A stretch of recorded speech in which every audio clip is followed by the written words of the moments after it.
Students, welcome to my channel. आज हम करेंगे एक्सरसाइज 3.1। देखिए बच्चे, इस चैप्टर को आज हम स्टार्ट करते हैं। इस चैप्टर के अंदर आपके पास बहुत सारे न्यू टर्म्स आएंगी, जैसे रेंज, मीन निकालना, मीडियन निकालना, प्रोबेबिलिटी निकालना। इस तरह के न्यू वर्ड्स इस चैप्टर में आएंगे। जैसे जैसे क्वेश्चन आता जाएगा वैसे वैसे उन वर्ड्स को हम और भी अच्छे तरीके से समझेंगे कि उनका मीनिंग क्या होता है और उनसे रिलेटेड क्वेश्चंस को कैसे सॉल्व किया जाता है। देखिए, पहला क्वेश्चन आपको क्या कहता है, फाइंड द रेंज। इस क्वेश्चन में आपको निकालनी है range of the Heights of any 10 students of your class. ये एक्टिविटी बेस्ड क्वेश्चन है। इसमें एक्टिविटी क्या है कि आपने अपनी क्लास के किन्हीं 10 बच्चों की हाइट को मापना है, फिर उसे मापने के बाद लिखकर आपने उनकी रेंज निकालनी है। पर इस कोरोना टाइम में ये पॉसिबल नहीं है कि आप क्लास में ये एक्टिविटी कर सकें, तो आपको अपने ही घर पर ये एक्टिविटी करनी है। आप अपने फैमिली मेम्बर्स ले लीजिए, आप अपने पड़ोस में जो आपका बेस्ट फ्रेंड है या नेबर में कोई रहता है, उस घर में टोटल 10 लोगों की हाइट माप करके आपने उनकी हाइट को लिख लेना है। ये हाइट हमने किस में मापी हुई है, सेंटीमीटर में। जो आपका स्केल यूज़ होता है, जिस स्केल से आप मेज़र करते हैं लेंथ को, उसमें सेंटीमीटर आपको मालूम है कि क्या होता है। उस सेंटीमीटर को हम बड़ी स्केल में, ये आपका सेंटीमीटर है ना बच्चे, ये आपकी सेंटीमीटर वाली स्केल है, इस सेंटीमीटर में मापा गया है। ठीक है, अब ये किसी 10 बच्चों की ये हाइट सेंटीमीटर में माप के मैंने लिख दी है। अब आपने इसकी रेंज निकालनी है। रेंज का क्या मतलब होता है? अब रेंज का फॉर्मूला आपको याद रखना है। रेंज का मतलब है highest number minus lowest number, यानी कि जो सबसे बड़ा नंबर है यहाँ पर वो ढूंढते हैं। इनमें सबसे ज़्यादा हाइट किसकी है? 163। इन सब में 163 से कोई बड़ा है? यस, 165। तो हाइट किसकी ज़्यादा है? 165। और नेक्स्ट आपकी क्या है? 166। तो यहाँ पर सबसे बड़ी हाइट क्या है? 166 सेंटीमीटर।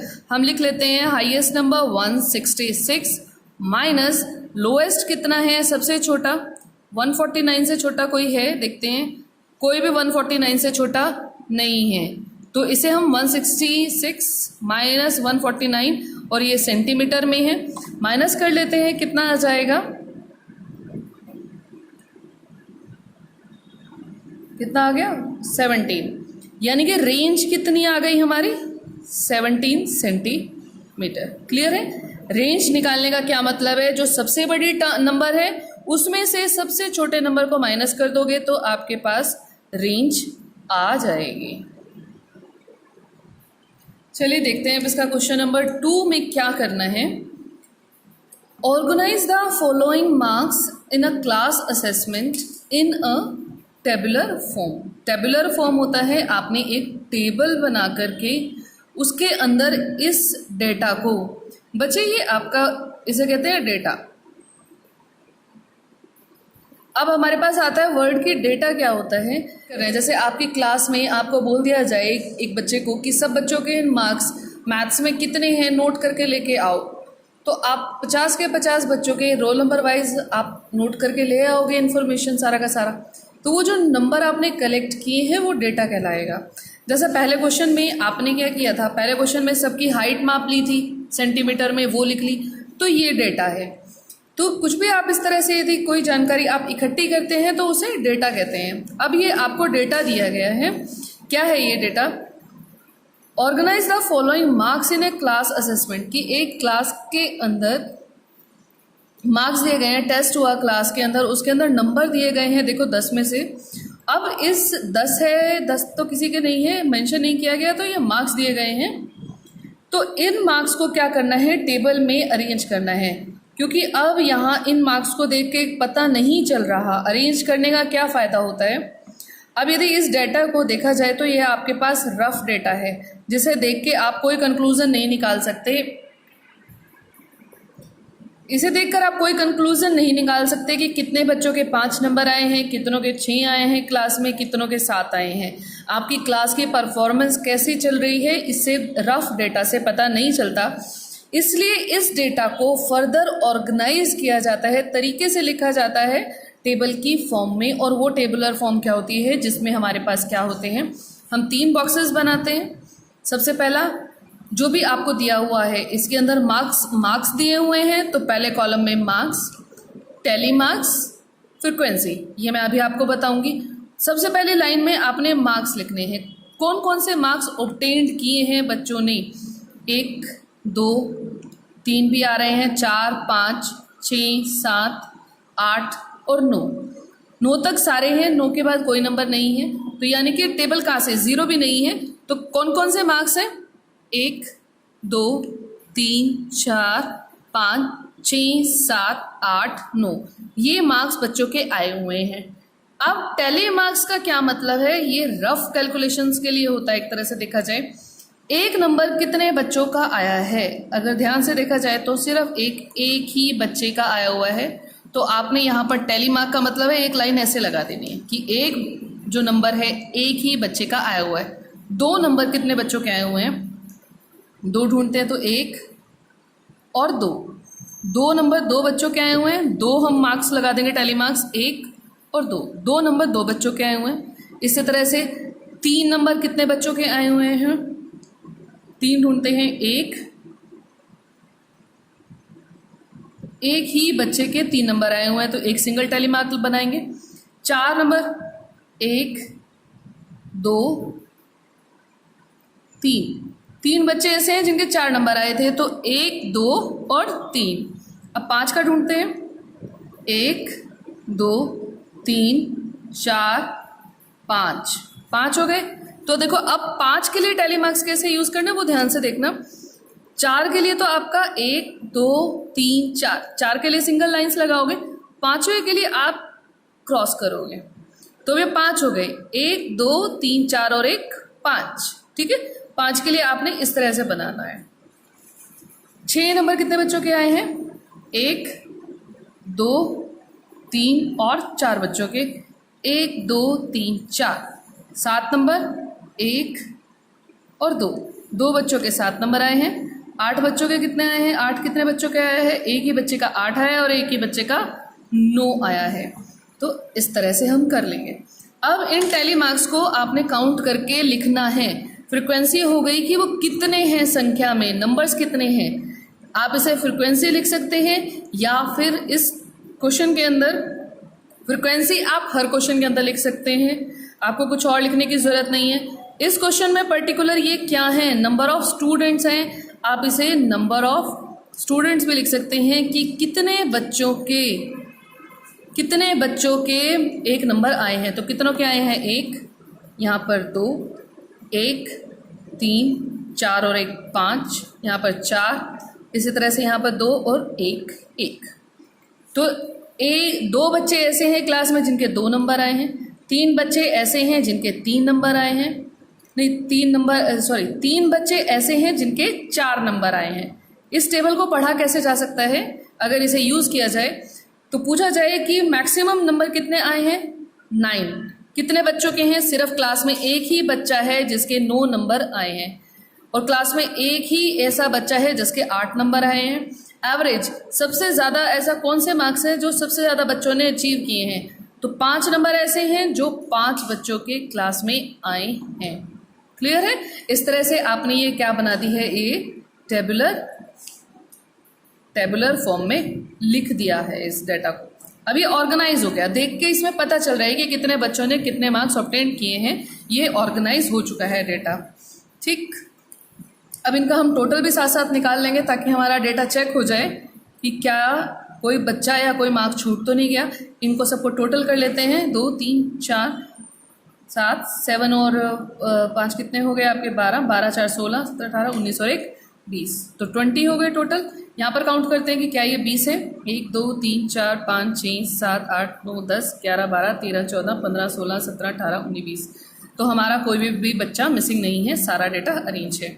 अब इसके बाद आपके पास आ गया पहला answer, which number is the highest, सबसे बड़ा नंबर कौन सा है, which number is the highest.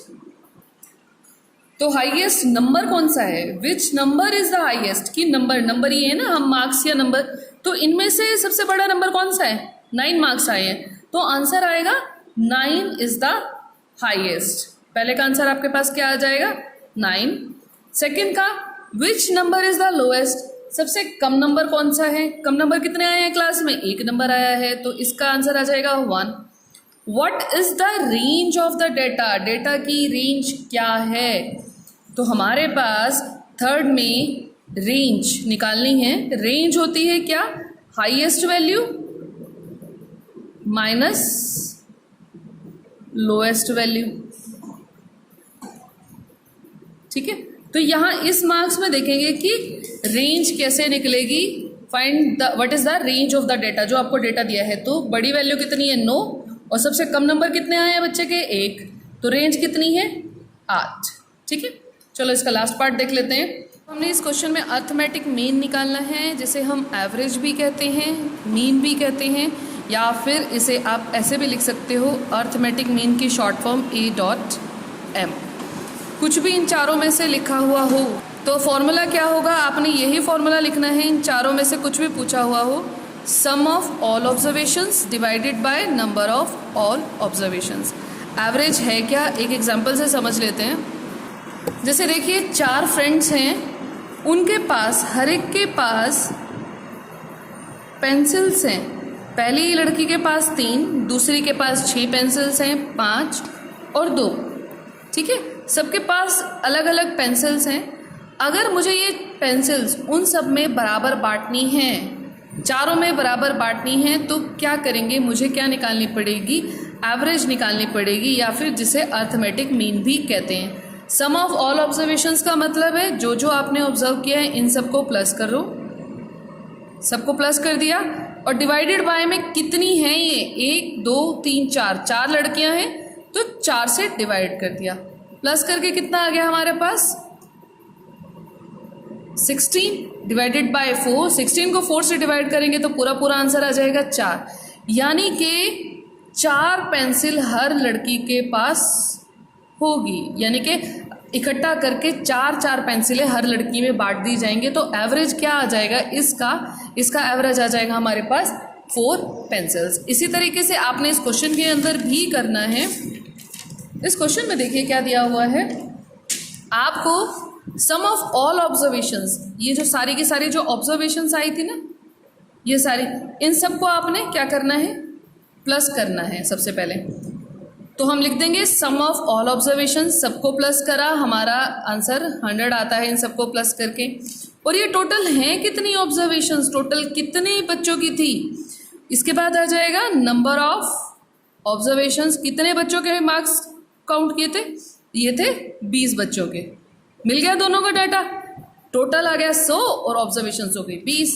तो अर्थमेटिक मीन का फॉर्मूला लिखेंगे, उसके आगे सम ऑफ ऑल ऑब्जर्वेशंस कितना आया मेरा? 100 divided by number of observations आ गए 20। कटिंग कर देते हैं, 0 से 0 जाएगी, ऊपर बचा 10, नीचे 2, दोनों 2 के टेबल पर जा रहे हैं। 2 1 2, 2 5 10। तो यहाँ पर मीन जो है, यानी कि एवरेज कितनी आ गई क्लास में? 5। मैं पूछूं कि यदि आपसे कोई पूछे कि इन सब मार्क्स को देख करके एवरेज, यानी कि क्लास में एक एवरेज है, बच्चा मेरे क्लास को एवरेज माना जाएगा कि एवरेज मेरी क्लास की 5 आ रही है। तो हर बच्चा एक तरह से यदि डाटा मांगा जाए तो मेरी क्लास एक एवरेज स्टैंडर्ड पर है, ना तो वो बहुत अच्छी है ना वो बहुत बिलो है। एवरेज मार्क्स यानी कि उसके 5 आ रहे हैं मेरी क्लास के। तो ये आपका क्वेश्चन नंबर 2 कंप्लीट हो गया। चलिए अब हम करते हैं एक्सरसाइज 3.1 का क्वेश्चन नंबर 3। क्या कहता है? Find the mean. देखो अब इस क्वेश्चन में आपको सिर्फ और सिर्फ मीन का हुआ है, अर्थमेटिक मीन नहीं कहा, मीन निकालना है, वही है question. Mean of the first 5 whole numbers. पहले फर्स्ट यानी कि पहले 5 होल नंबर्स का आपने मीन निकालना है। तो हमारे पास फर्स्ट 5 पहले 5 होल नंबर्स कौन से होते हैं? कौन से होते हैं होल नंबर्स? अगर हम रिकॉल करें तो हमारे नेचुरल नंबर्स वो होते हैं, या फिर जिन्हें हम काउंटिंग नंबर्स भी कहते हैं, जो काउंटिंग के लिए यूज़ किए जाते हैं। काउंटिंग कहाँ से स्टार्ट होती है? 1 से। तो नेचुरल नंबर स्टार्ट होते हैं 1 से। और होल नंबर्स कहाँ से स्टार्ट होते हैं? हमारे होल नंबर स्टार्ट होते हैं, जस्ट इसमें एक 0 ऐड कर दो नेचुरल नंबर्स में, तो ये हमारे होल नंबर्स होंगे। तो पहले 5 होल नंबर कौन से होंगे? 0, 1, 2, 3 और 4। 1, 2, 3, 4, 5 हो गए ना पूरे के पूरे। अब मुझे इनका क्या निकालना है? सबसे पहले मुझे इन ऑब्जर्वेशंस का सम निकालना है। सम ऑफ ऑल ऑब्जर्वेशंस या फिर होल नंबर्स, आप कुछ भी लिख सकते हैं अपने फॉर्मूले के अकॉर्डिंगली। इन सब का सम निकाल लेते हैं। 0 + 1 + 2 + 3 + 4 कितना आ जाएगा? 4, 7, 8, 9 और 1 10 आ गया। और कितनी हैं ऑब्जर्वेशंस? नंबर ऑफ ऑब्जर्वेशंस कितनी हैं? कितने हैं ये? 1, 2, 3, 4, 5, 5 है ना। नंबर ऑफ ऑब्जर्वेशंस हमारी कितनी हो गई? 5। तो अब हम इसका फॉर्मूला लिख लेते हैं। अर्थमेटिक मीन है, एवरेज है, कुछ भी हो सकता है, इसे कुछ भी कह सकते हैं आप। लिख लेते हैं mean equals to please like and subscribe my some channel of home tuitions all observations divided by number of observations. ठीक है। अब सम ऑफ ऑल ऑब्जर्वेशंस कितना आ गया? 10 अपॉन में नंबर ऑफ ऑब्जर्वेशंस कितनी हो गई? 5। तो कटिंग कर देते हैं, 5 2 10। तो एवरेज कितनी आ गई इनकी? मीन कितना आ गया? 2। क्लियर? ये इसका आंसर आ जाएगा। चलिए अब इसका देख लेते हैं। क्वेश्चन नंबर 4 क्या कहता है? A cricketer scores the following runs in 8 innings. 8 अलग अलग इनिंग्स में एक क्रिकेटर के कितने स्कोर आए हैं, कितने रन बनाए हैं उसने, वो दिए गए हैं। देखो 58, 76, 40, 35, 46 ये रन हैं उसकी 8 इनिंग्स के अंदर। ठीक है। इन रनों का आपने मीन स्कोर निकालना है।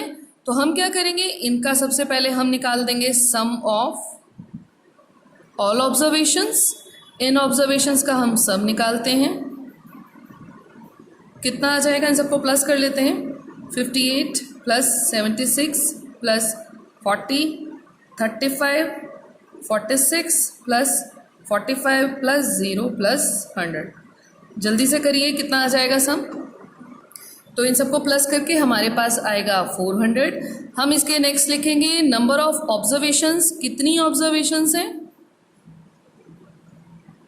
नंबर ऑफ ऑब्जर्वेशंस कितनी इनिंग्स का स्कोर है? 8 का, तो 8 ही होना चाहिए। 1, 2, 3, 4, 5, 6, 7 और 8। तो नंबर ऑफ ऑब्जर्वेशंस हमारे पास हो गई 8।